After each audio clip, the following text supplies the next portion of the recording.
All right, so this lesson is going to be about competition. Okay, competition. Sorry about that. And what we're going to learn is that when you have an ecosystem, species interact in the ecosystem, and what happens is they end up competing for similar resources. And so competition is defined as the struggle between individuals to use a shared resource. Okay? And that shared resource is actually in limited supply. So that means that resource could be habitat, it could be food availability, it could be water, it could be sunlight, whatever the resource might be. It could be any of these things or more. And so it's just a resource that everybody's sharing, and then obviously there's going to be competition, and whoever is has the ability to outcompete the other is the winner. Okay, so there's definitely a competition between one and the other, and sometimes more than that, for that food or for that resource. So as a result of that competition, it led to a principle called the competitive exclusion principle. Competitive exclusion principle. And the competitive exclusion principle pretty much states that no two species can occupy the same niche at the same time. Okay? So no two species can occupy the same niche at the same time. Okay? One wins, one loses. Okay? So what happens is let's say you have a graph, and this graph actually is going to display seed preference for a bird species on an island. And some bird species A, for example, loves small seeds and loves medium seeds. Whereas bird A or bird B actually can eat medium seeds and large seeds. Okay? So if you were to look at this in a graph, what you would have is the number of individuals, which would be the success of them, right? The higher that number, that means the more successful. And then on the X is the seed type. So let's say this is the small seed, this is the medium seed, and this is the large seed. Okay? Just to put it simple. I said that bird species A actually prefers to eat the small, and it overlaps with the medium. And then bird B, so this is A, bird species B actually can also eat the medium, but prefers the large. Okay? So this is B. So this area right here, you guys, right here, that's purple, is the niche overlap. Okay? So this is where the competition is occurring with those medium seeds. So it's not going to stay like that forever. It actually is going to end up where either A or B are going to be shifted to a different seed type or a more dominant seed type than what they originally were at. So in the next graph, what we would see is that species A is actually better. It's a better competitor than species B. So what happens then is that species occupies that small and medium-sized seed, A. which then will shift B. So species B will no longer be overlapping in the middle. It'll actually shift to just the large seed. Okay? This can actually lead to, like, let's say B was not able to just shift to the large and A was able to just take over everything. It could lead to the extinction of B. Okay? So this is just an example of what we call resource partitioning.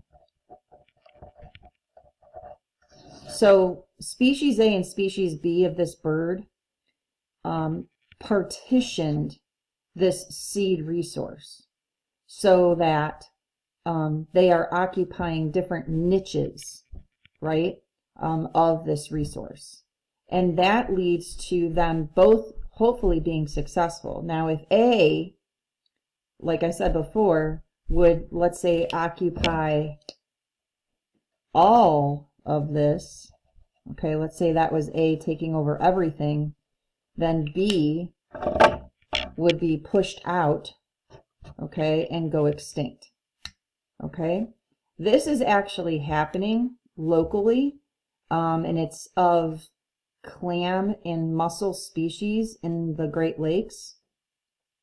We have that invasive species called the zebra mussel, and the zebra mussel is taking over habitat, and it's doing so at a rate that it just is completely outcompeting the native clam species. And so what we see then is this like pushing out of native species of bivalves or clams and a complete takeover of the zebra mussel. Okay, so again, competitive exclusion states that no two species can occupy the same niche at the same time. Therefore, one wins and one could possibly lose or get shifted to a different area. Okay, and there's different ways that organisms can resource partition.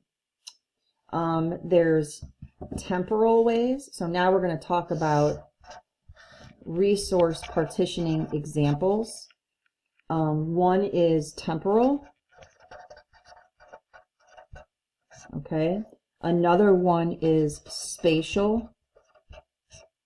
And another one is morphological. Okay. Temporal is when they occupy a niche at different times. And so by doing this, they reduce competition based off of their behavior. Okay, so they will be nocturnal, diurnal, or crepuscular. Okay, nocturnal is active at night, diurnal is active during the day, and crepuscular is active at sunrise and sunset. So a way to reduce competition, again, is to resource partition. And this is one example of temporal resource partitioning, when you're literally occupying the same niche but at different times of the day. Okay? The other one is called spatial. And in spatial, the organisms just use different habitat. Okay? So they will occupy maybe a different part of a tree. Like maybe on the sunrise part of the tree, it's warmer. On the sun, and then on the north side of the tree, it might be cooler. And so those organisms might have evolved for those conditions at that time of day. So they're occupying a different part of the tree. There's even trees where, like warblers, that will occupy a different part. Sorry, those are my daughter upstairs and her little friends that are being very noisy. So for spatial, I'm sorry, this is all over the place. There's actually warbler and different species. A warbler is a bird, and some warblers will occupy like the top part of the tree, whereas other warblers might, a different species might occupy this part of the tree. Another species might occupy this part of the tree. So initially, they all started together in a mush, right? They're all mixed up. And then over time, over evolutionary time, they've evolved to occupy a different spatial habitat of this habitat. So again, it's just using different parts of the resource. And then morphological here is a difference in body size and shape. Okay, so what you have then, like the perfect example are beaks. The beaks of birds from the perfect example are the Galapagos finches. And those different beaks are morphologically different based off of the food source.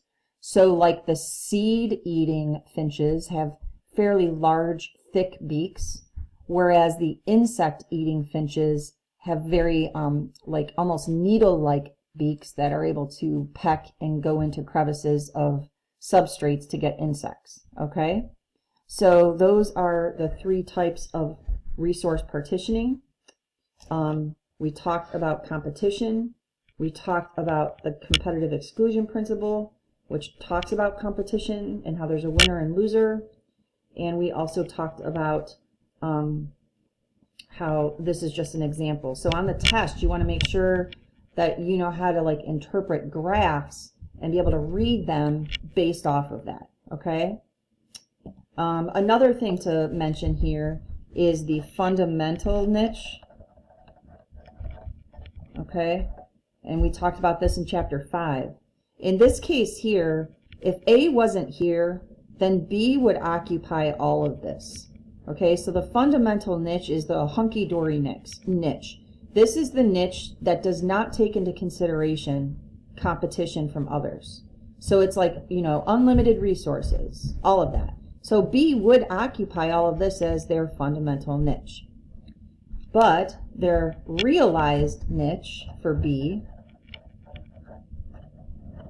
is that it actually is just the large seed-eating part, because it is not as competitive as A for that medium-sized seed. So B's realized niche is just the large seed. Okay, so fundamental is the big, realized is the reality. Okay, all right, and I think that's it.